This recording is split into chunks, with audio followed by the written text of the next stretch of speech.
Gitten, ich will mal leichen.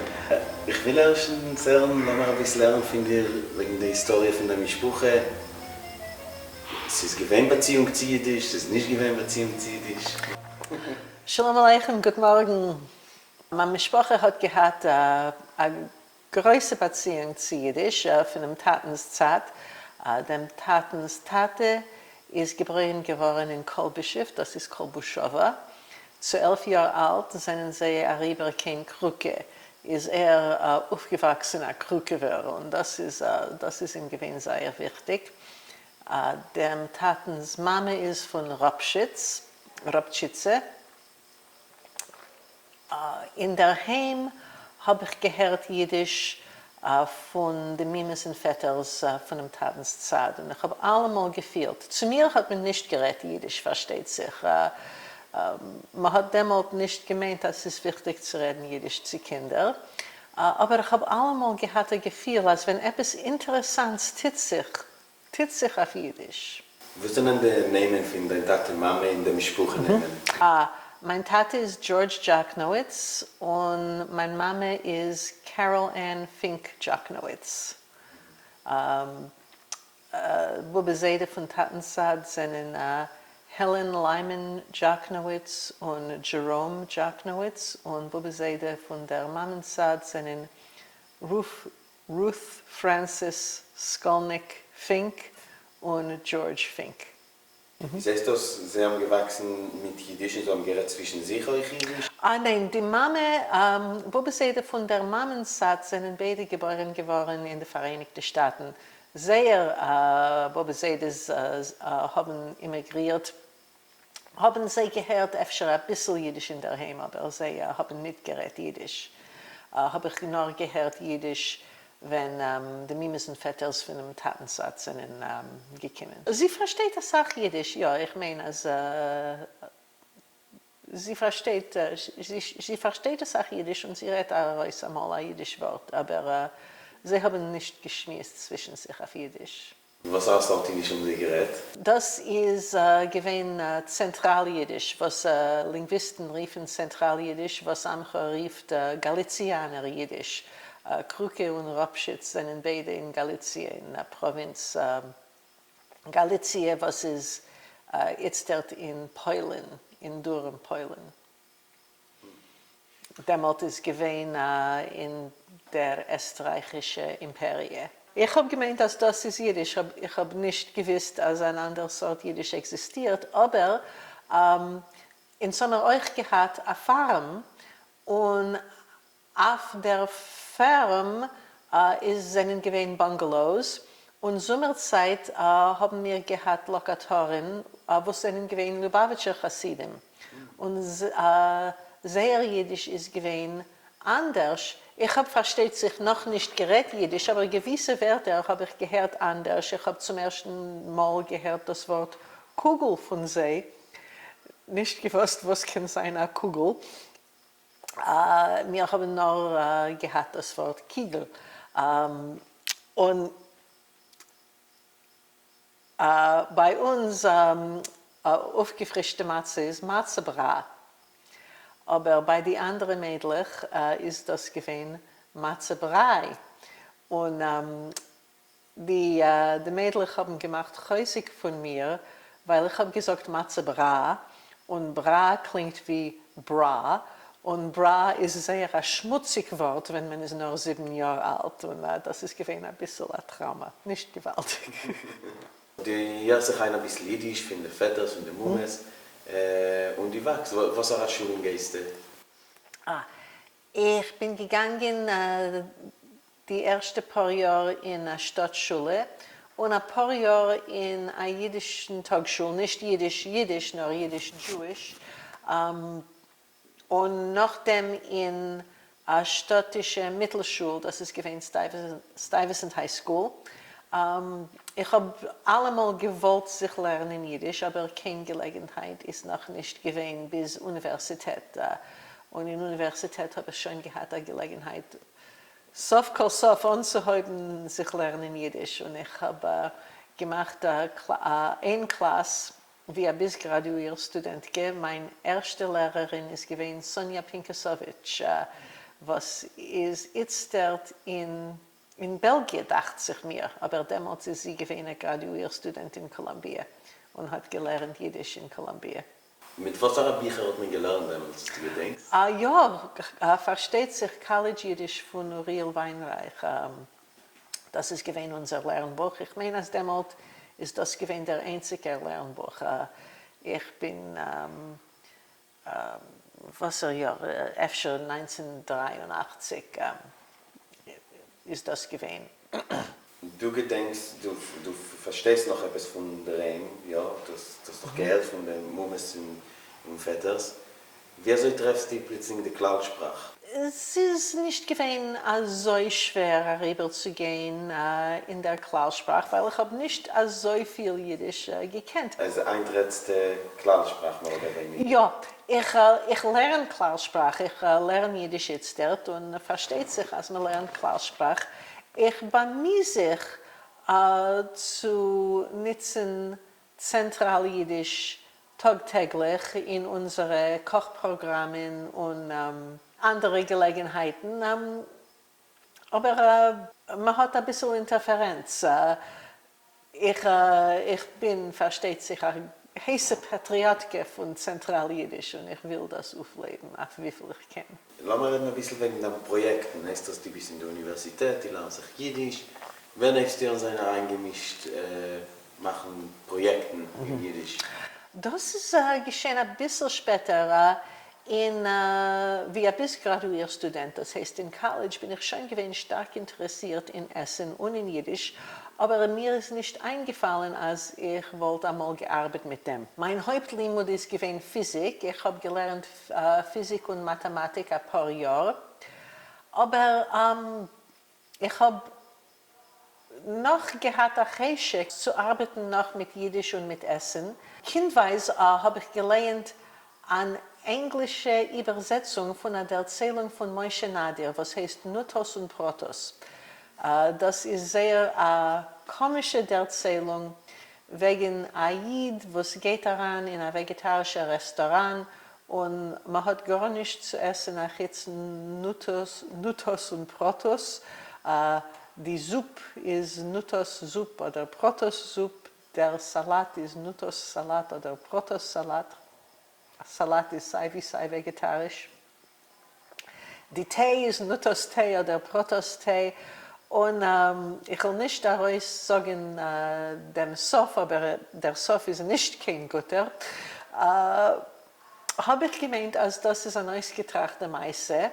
Mit ein paar Jahren später habe ich sich getroffen mit einem alten Paar Volk und die Frau hat mir gesagt, als ihr Tate Mama sind gewesen ethische Vegetarier und sie haben gegessen Nutos und Protos. Ich bin kaum herausgefallen von den Fies. Mir ist nicht eingefallen, dass das existiert. Man hat es gemacht da in die Vereinigten Staaten, in Michigan, Geiweiß. Und ich habe gewollt, sich da wissen noch ein bisschen wegen dem, angeheuben, gefunden Bücher wegen Vegetarismus, wegen Essen bei Jeden und gefunden, als man hat wenig geschrieben wegen dem. Ich habe gelernt einen Artikel von Breindl Kirchenblatt Gimblet, Kitchen Judaism. Und das hat mir gemacht auf mir ein großen Räuschen. Und ich habe sich verschrieben in ein Graduierprogramm in NYU. Das ist gewesen in 1990. Und das ist gewesen der Anheb von meinen Projekten wegen Geschichte und Folklore und Ethnographie von Jiddisch Essen und der jiddischen Sprache. Ist das der Aktivismus in Jiddisch ist rein durch Essen? Ja. Was hat dir gezeugt dort? Der Fakt, dass es nicht das Sache geschrieben wegen dem oder dass es Der Thema ist interessant. Was Ich habe gewollt wissen mehr. Ich habe gewollt noch etwas wissen wegen die Menschen. Ich habe gefunden spurlich da und dort etwas wegen Notos oder Protos oder Vegetarier. Und ich habe gehabt das Gefühl, als es sind da interessante Menschen. Eider ich habe gefunden, etwas geschrieben von den Vegetarier allein, habe ich gefunden, Schreiber, was machen häusig von sie. Und von dem habe ich verstanden, als man macht von etwas häusig, existiert etwas und es ist etwas, was ist genug wichtig, als man hat gemeint, als man muss machen häusig von sie.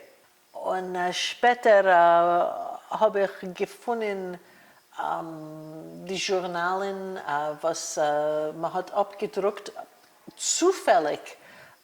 Ich bin gegangen in Mount Carmel, Base Oilem, das ist in Queens, New York. Ich bin gegangen mit der Klasse, besuchen den Käfer von Shalom Aleichem und euch Abkahan und Moshe Leib Halpern und alle New Yorker jüdische Schreiber. Und dort habe ich zufällig getroffen den Käfer von Menachem Morgenstern und auf seinem Mitzvah steht ethischer Vegetarier. Und es ist ein Posek von Micha. Kein Unrecht ist nicht gewesen auf seinen Lippen und viel hat abgetrieben von Sinn. Und mir ist interessant, als auf mit Seve, es steht nicht, ist ein gewähner Tate, eine Seide, nur als ist gewesen ein ethischer Vegetarier. Und ich habe gemeint, dass man muss weiter forschen wegen dem. Von welcher Jahr gewinnt man Seve? Von 1950, FScher 56. Ich habe später gefunden einen Nekrolog von ihm in einem vegetarischen Journal. Er ist gewesen ein wichtiger zwischen die ethischen Vegetarier. Ich habe geschrieben einen Artikel, was man hat abgedruckt in einem Buch, was heißt Culinary Judaism oder etwas. Der Artikel heißt A Younger World. Und noch einen Artikel habe ich geschrieben das Jahr, aber noch nicht abgedruckt. Es wollte gedacht sein ein Buch, aber auf dem darf man Zeit. Und das fällt mir derweil. Der Artikel ist auf academia.edu. Was sagst du auf die paar Kochenbücher, die sind da? Ich weiß, da etliche. Ja, das ist noch etwas. Ich bin noch gewesen sehr jung, aber ich habe schon angehoben, nicht sammeln. Ich bin nicht kein Sammler, aber ich habe sehr lieb lernen alte Kochbücher. Und ich habe durchgeguckt, einen Katalog von alten Kochbüchern und gesehen, es ist da ein Buch von 1926 abgedruckt geworden in New York von Avram und Shifre Michelot, was heißt rationale Nahrung. Und das ist ein vegetarischer Kochbuch. Und das hat gemacht einen größeren Räuschen auf mir. Das ist gewesen schon, ich habe angehoben die Graduierstudien. Das ist, wenn ich bin gewesen noch in College. Und ich meine, das hat mich inspiriert, sich zu lernen Jiddisch, weil dort habe ich ein Buch, was ist so interessant und ich kann ihn nicht lernen. Und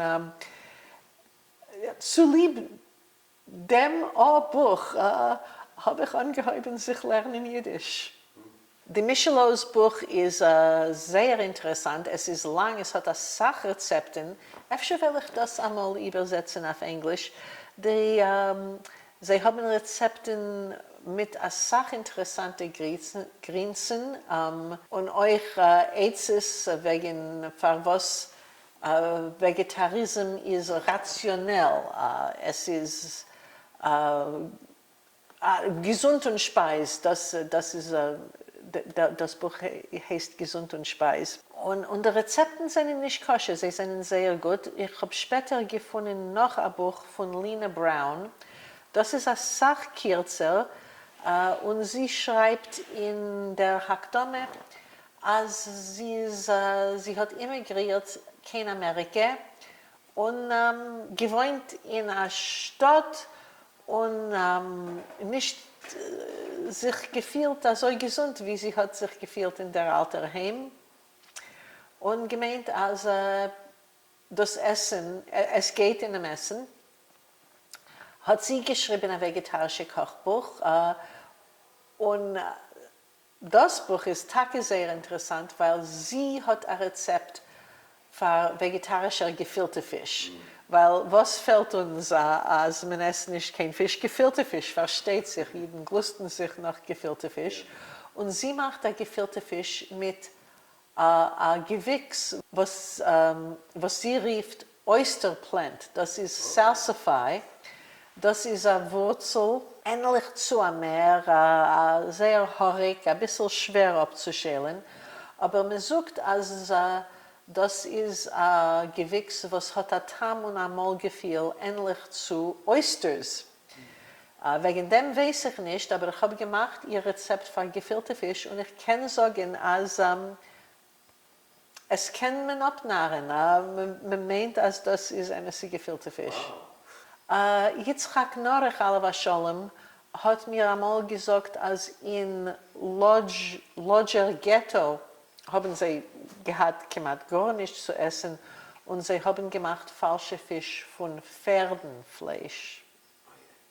Noch ein Projekt, ich arbeite jetzt dort und das wird euch nehmen als Sachzeit und es ist da ein Buch von Dr. Mordechai Kosover, Jüdische Meicholim.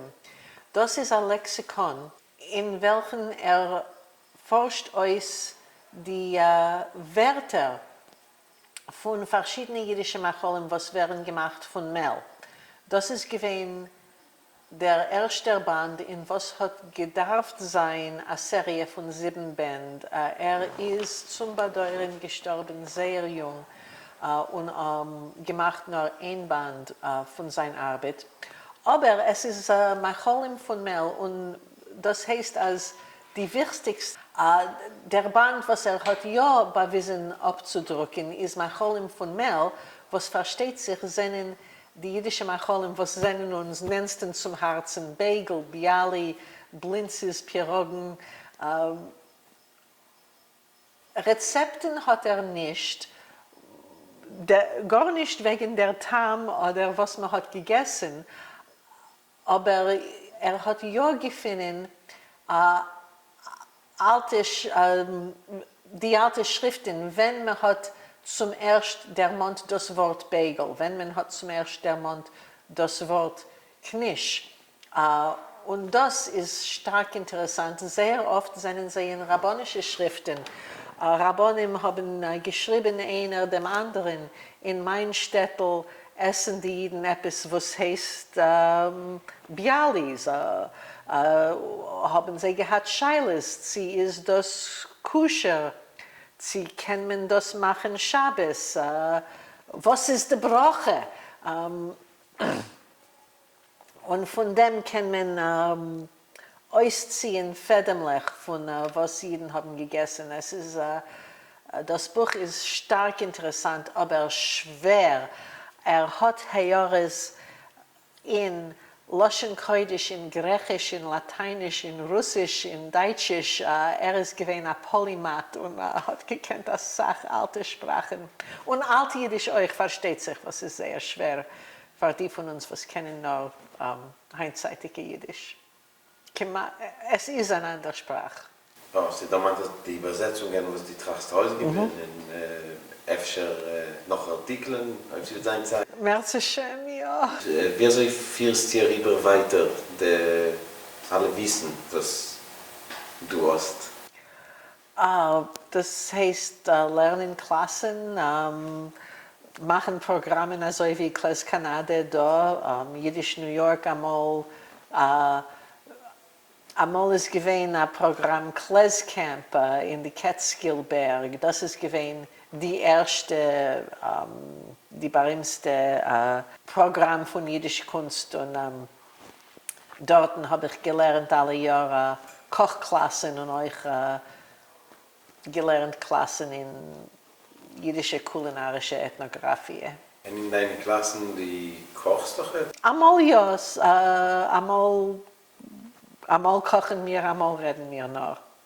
Es ist schwer, aber einmal als wir reden, wird man sehr hingerichtet. Das ist die letzte, wie lange ist es schon, 30 Chadoshim, lerne ich Kochklassen, aber nur Sumisch. Und wenn man lernt eine Kochklasse, versteht sich, ist es als eine große Hanoa, als eine große Nachricht, zu geben Essen. Die Studenten, was sie haben allein abgekocht. Und wenn man lernt Sumisch, können sie nur gucken. Aber also lernt man.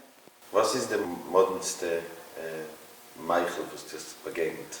Der modernste Meichel, was ich habe begegnet, Jiddisch oder von allen Meichelim? Die Jiddisch. Der modernste Jiddisch Meichel, was ich habe begegnet.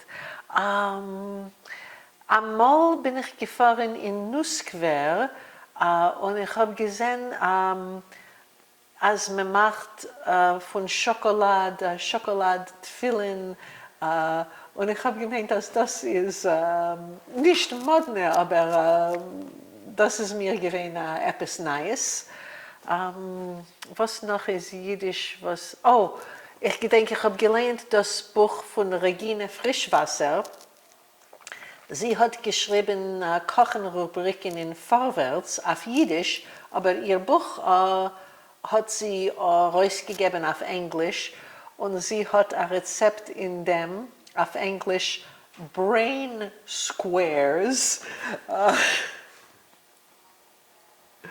Versteht sich, ob man isst Fleisch, muss man machen Fleisch von der ganzen Behemoth, wenn nicht ist eine Wehre. Muss man essen die Nieren und nicht die Nieren, die Nieren sind die Bebeches. Was ist die Gehirn, muss man essen die Gehirn und von sie hat sie gemacht Brain Squares. Einmal hat eine Frau mir geschrieben und gesagt, ich habe gefunden ein jüdisches Kochbuch. Sie hast du einmal gehört von Regine Frischwasser? Habe ich gesagt, Brain Squares. Hat sie gesagt, die hast schon gelernt, das Buch. Was hast du mir aus der Liebe? Alle jüdische Macholim. Das ist schwer zu entfernen.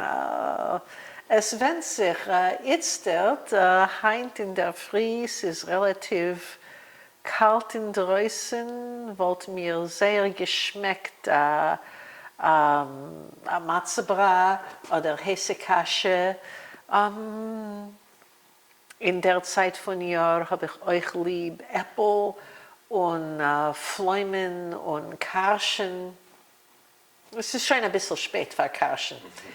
Bis mit der Porchadoshim zurück haben wir gehabt Karschen und Weinschau.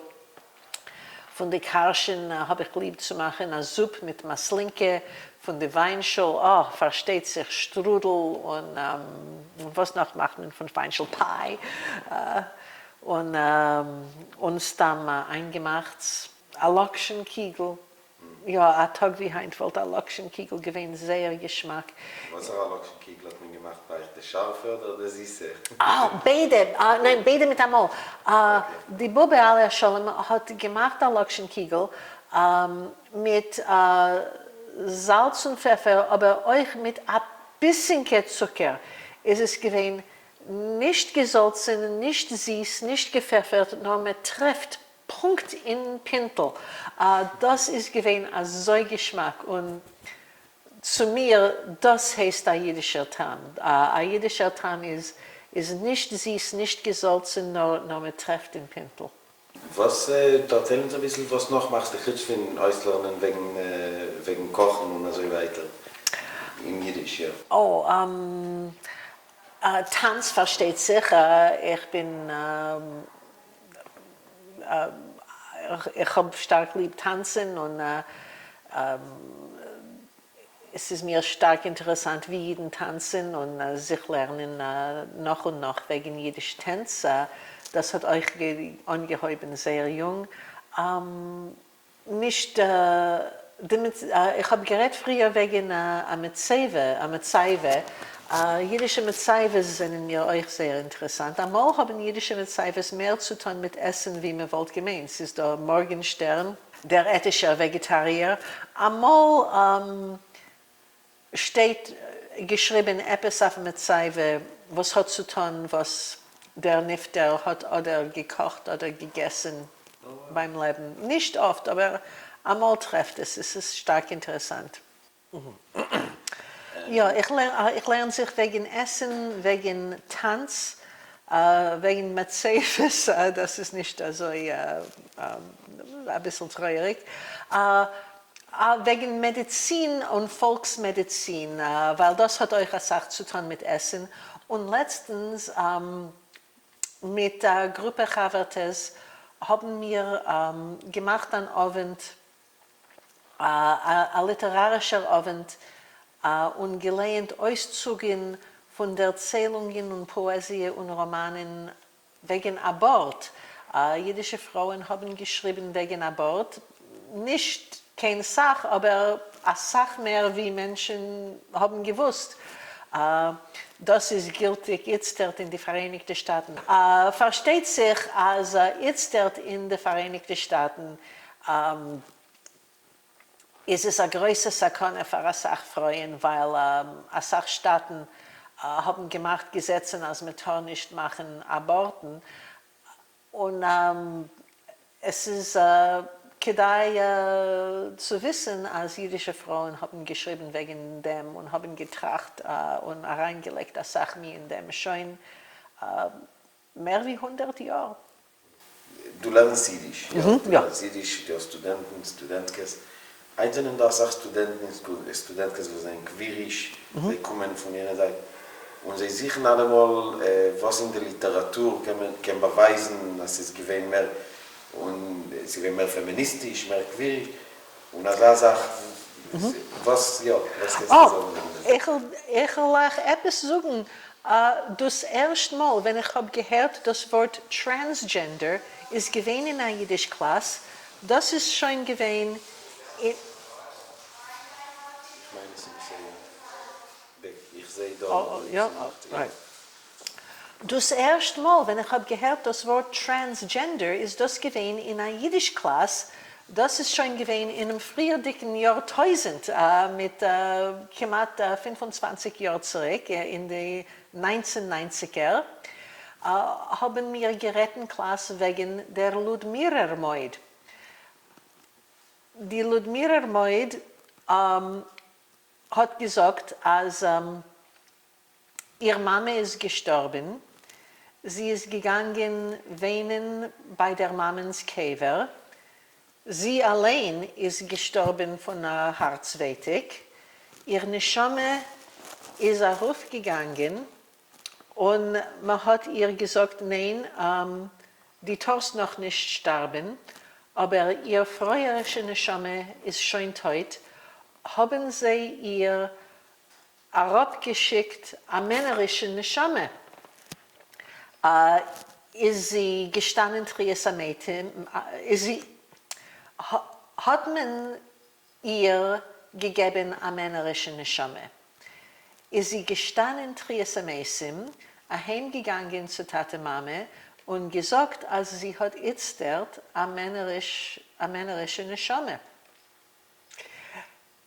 Und ich muss sagen, als ich habe erzählt die Meise in Klasse und ein Student, was ist schon gewesen in die 80er Jahren dämmelt, das heißt, als sie ist schon gewesen in die 80er Jahren mit 25 Jahren zurück und sie hat gesagt, es klingt mir, als sie ist gewesen Transgender. Ich habe nicht gewusst das Wort und ich habe nicht gehabt, wegen was sie redet. Ich schäme sich jetzt, als ich bin gewesen als ein Nichtwissendiger, aber jetzt verstehe ich, ja, als wir können man kann verstehen, als die Ludmila Moid ist ja gewesen transgender, meine ich, als man hat schon eine Legende von 200 Jahren zurück, von 200 Jahre zurück, als sehr wichtiger Gestalt in der jüdischen Geschichte ist gewesen transgender. Das Jahr habe ich gefunden, wenn ich habe gearbeitet in Michigan mit 2 Jahren zurück, habe ich habe gesucht Materialien wegen Vegetarier, aber ich habe zufällig gefunden einen Artikel wegen Louisa Cohn. Louisa Cohn hat gekauft ein Manns Velociped, ein Bicycle, es steht im Artikel, ungeheuben tragen männerischen Kleider und geprüft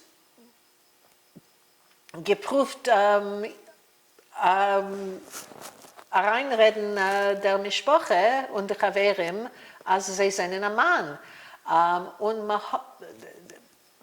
die Erzählung ist sehr traurig. Man hat Louisa Cohn arrestiert und geschickt in Michigan im Haus. Und öfter kann ich in der Zukunft weiter forschen und finden, was ist geschehen mit Louisa Cohn. Aber und der Kapitel auf dem Artikel ist "Am Mischugene eus Liebe". Der Redakteur hat geschrieben, als Louisa Cohn ist geworden Mischugene zu lieb dem, was sie ist enttäuscht geworden in der Liebe. Du hast gesagt, dass du so stark geliebt hast. Erzähl mir, wer hat du rausgelernt hast. Ich habe früher nicht verstanden, dass Tanz ist etwas, was man lernt sich aus. Ich habe gemeint, dass man geht und man tanzt. Ich meine, also, wie ein Kind aufgewachsen ist, habe ich stark lieb gehabt der Musik und das Tanzen. Aber wenn ich bin zum ersten Mal gefahren in Kleskamp, das ist gewesen in den 90er Jahren, in 1994, habe ich sich getroffen mit Meschke Alperten und dort haben wir Tage sich gelernt, Jiddisch Tanz auf sehr ernsten Öfen und das ist gewesen ein Anheb von mir. Ich meine, als Meschke Alpert ist für mir und für einen Sachtänzer gewesen der erste und der wichtigste Tanzlehrer. Sind gewesen noch später? Noch später, ja. Ich meine, als Andreas Schmidtkes von Deutschland, trotz ist sehr jünger, ist ein Mensch, was hat Jiddisch Tanz tief in die Beine rein und versteht sich euch, Sepp Feldman hat das auch geholfen mit dem. So, die lernst solche Tanztage? Einmal lerne ich Tanz verstanden. Ich komme jetzt dort von der Jiddisch-Woche, ich mache ein bisschen ein jüdischer Biathlon. In Jiddisch-Woche habe ich gelernt Tanz verstanden und von da nicht hergefahren. Und die lernen euch Jiddisch? Ja, ich lerne euch, ich lerne jiddische Sprache und Literatur. Seit wann, wo hast du gelernt durch die Jungen? Ich habe gelernt in Arbeiterring und in Yivo. Ich habe gelernt ein paar Jahre in Rutgers University. Und andere Ältere euch. Der Iker Arbeiterring und Yivo. Ich gedenke nicht, Kolja Borodulin, der Direktor von Programmen in Arbeiterring, hat mich geschrieben, wenn Pesach Fishman, Alav Shalom, ist gestorben, und mir gesagt, als ich muss lernen Pesach Fishmans Klassen. Ich bin schon gewesen ein Lehrer, aber ich habe gemeint, ich kann nicht lernen Pesach Fishmans Klassen. Pesach Fishman, er ist ein Oizer, er ist ein Illoi, aber man muss lernen seine Klassen. Es ist ein dankbarer Kommen. Met het bekoren Danke, dasselbe. Okay, ja, danke.